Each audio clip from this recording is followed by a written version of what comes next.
Hey everybody, welcome back to Everything MTG. My name is Justin, and today we're going to be opening a Dominaria Prerelease pack. My girlfriend picked this pack up for me very kindly while she was out at pre-release last night. So let's go ahead and see what we get. She got pretty lucky with her pre-release pack. Unfortunately, she didn't win any matches while she was out at the pre-release, but she did pull Karn, which is super exciting. The most expensive card in the set, if I'm not mistaken. So good times there. All right, let's bust this daddy open. Nice little die in there. Add to my collection. Look at that. That's cool. The box is pretty neat too. All right, we'll put that bad boy over there. So, nice little insert and pretty cool looking divider. Let's see what we got for our promos. I like this a lot right here. The way they add in the Planeswalker symbol frosted on the front, pretty cool. I also like how they're giving two pre-release cards. You know, the funny thing is this is the exact pre-release card that my girlfriend pulled last night. So it looks like we have two. And Siege Gang Commander, all right. I'll take it. Pretty cool, pretty cool. It's nice to get two of them with the label on there that they're from the pre-release. So let's go ahead and bust open some packs. Obviously looking for a Karn, but there's plenty of cards I want to build around. I'm a majority Commander player, so I'm looking a lot at Joda and Muldrotha. Those both look very exciting.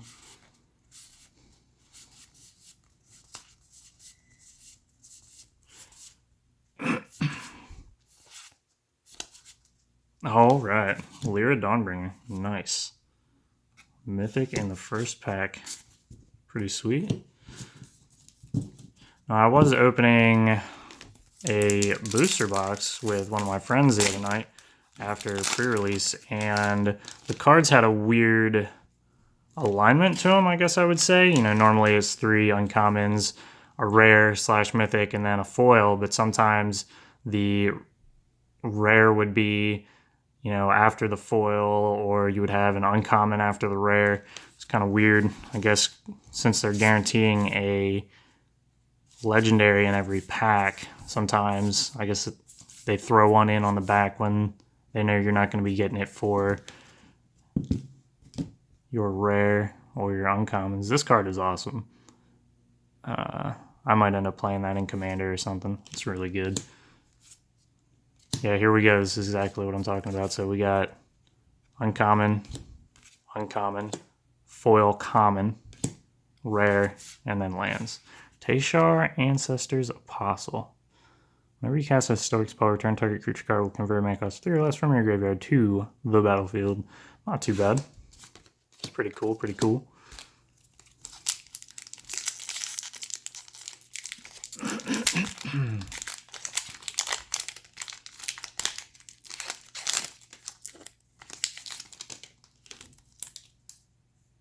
Oh my gosh, can't get that off my fingers. Jeez. Go away. Adventurous Impulse. This looks like a pretty good card. I don't like that it's sorcery speed though. And this as well could be decent. Again though, sorcery speed. Bolus's Clutches. I was actually planning on building a 60 card deck. I used to play 60 card a while back, and we've mostly gone to Commander, me and my play group, but I was going to build a 60 card deck based exclusively around domestication, mind control effects. I thought it'd be pretty funny, but I never ended up doing it. Maybe I will, I don't know. Maybe that card will turn me around and I'll end up doing it. Cliff Chop Retreat. I'm always in for lands. I'm happy with that. And actually, this is one of the cards I wanted to pull just for the art. The art on this is amazing. I love her sword. And actually, if you pulled this in pre-release, you'd be doing pretty darn good. 2 and a white for a 2/2 human knight with first strike, vigilance, and lifelink is bonkers. And then, you know, the cream on top of the cake, the aura and equipment spells you cast cost 1 less. Really good. And she would go great in a SRAM commander deck, although I wouldn't recommend running a mono white commander deck. But that doesn't mean you shouldn't. I mean, you can make it work. Just like Boros, you know, I wouldn't necessarily recommend running Boros, but you can certainly make it work. Even in this set, though, they didn't really give anything to Boros, either through commanders or regular cards, that's really going to help them with their ramping and card drawing problems. They really need to work on that.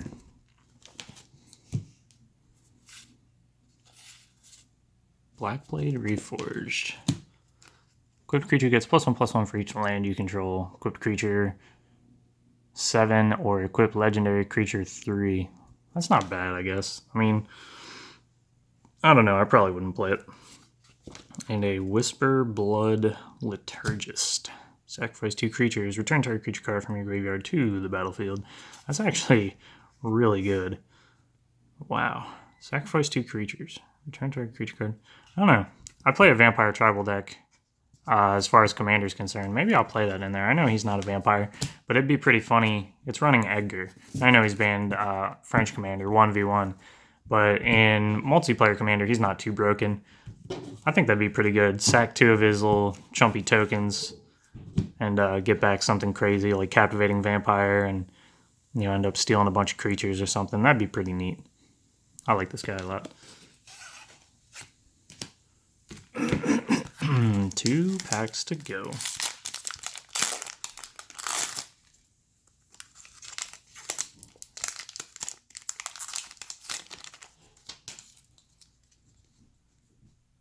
Bloodstone Goblin. Good old Opt is back. I didn't think they were going to reprint that again, but, you know, there you go. That's a good card. I've been playing that on Magic the Gathering Arena, and boy, it's great. Shivan Fire. Sparring Construct. Look at this.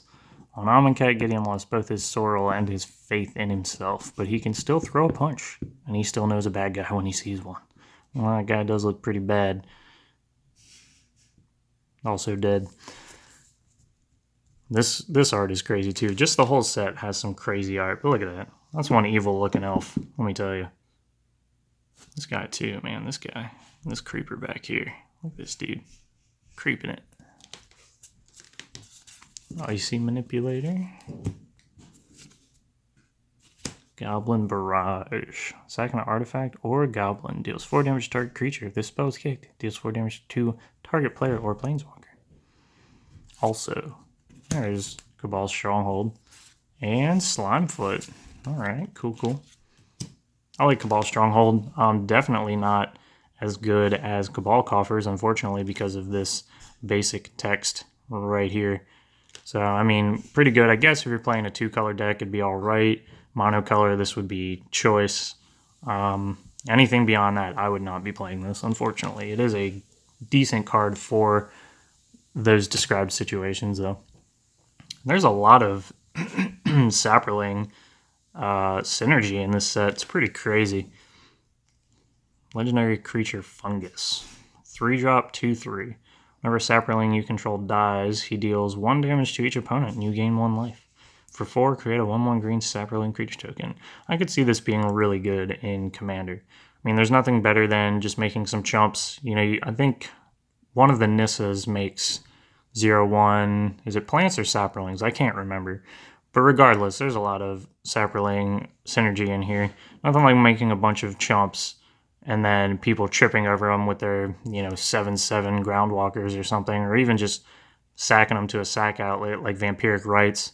Get to draw a card, everybody loses a life, and then they also lose a life off this guy. That's pretty legit. And you're gaining life too. I mean, that's crazy.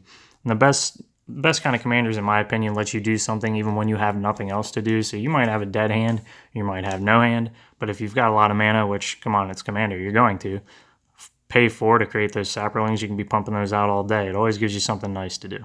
So I really like that card. Can't believe it's an uncommon, though. It's so weird seeing uncommons with the legendary type on them. All right, last pack. Full cards in here, right? We're not necessarily looking for value. I mean, I'm always looking for value, but it's just fun opening these packs. I don't usually go to pre-release. I stay home with the dog, who does not like being left home alone, and our daughter, while she goes out and plays. She'll send me pictures of her deck and stuff and the cards that she pulls, and I'll give her some advice on what she can attempt to play. I seem to be an alright deck builder, but I just can't pilot too well. I don't know if it's nerves or whatever while I'm out at pre-release, but that's just the way it goes, right? Good old land destruction. Boy, everybody loves you when you play land destruction. Pardic Wanderer. See, there's that, right there's that Saproling synergy we were talking about. 1 and a green for kicker 4 as well. Create 2 1/1 sap tokens. If it was kicked, create 4. Not bad. And then you pair that up with this dude right here. Boom. Whenever it dies, one of the saps, you deal 1 damage each opponent, you gain 1 life. You just got 4 of these. I mean, you basically call it 4 damage. If you spread it between 3 other players, 12 damage, and you gain 3 life. That's pretty darn good for 2, or if you pay the kicker, even 6. It's not bad at all. Draw 3, target player mills 3. It's interesting that this mills 3. Not quite divination, but it'll work. Lich's Mastery. Oh god, this card. I've seen a lot of people talking about how they want to build around this card. It seems to be equally split on the Magic community on whether this card is amazing or terrible. I don't particularly like this card. It's pretty heavy into the black mana pool. I mean, 3 black and 3, that's a lot. Now, would you play this card with Cabal Stronghold in a mono black deck? Maybe. That sounds like it would be pretty good. But 3 black and 3 for a legendary enchantment with hexproof. That's nice that it's hard to remove at least. Especially if you're playing Brawl or something like that. You know, you don't have your Merciless Eviction or what am I thinking of? Austere Commands or anything like that. Your mass removal.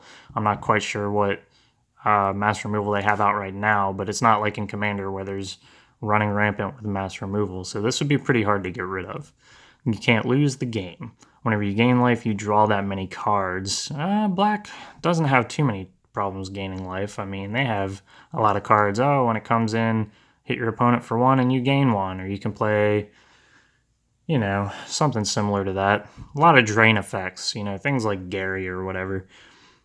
And when you lose life, for each 1 life you lost, exile a permanent you control or a card from your hand or graveyard. That is what turns me off to this card. That's devastating. But if you're playing maybe Zombie Tribal, you're getting a lot of tokens going on, or if you are dumping a lot of stuff in your graveyard for whatever reason, that could be pretty decent.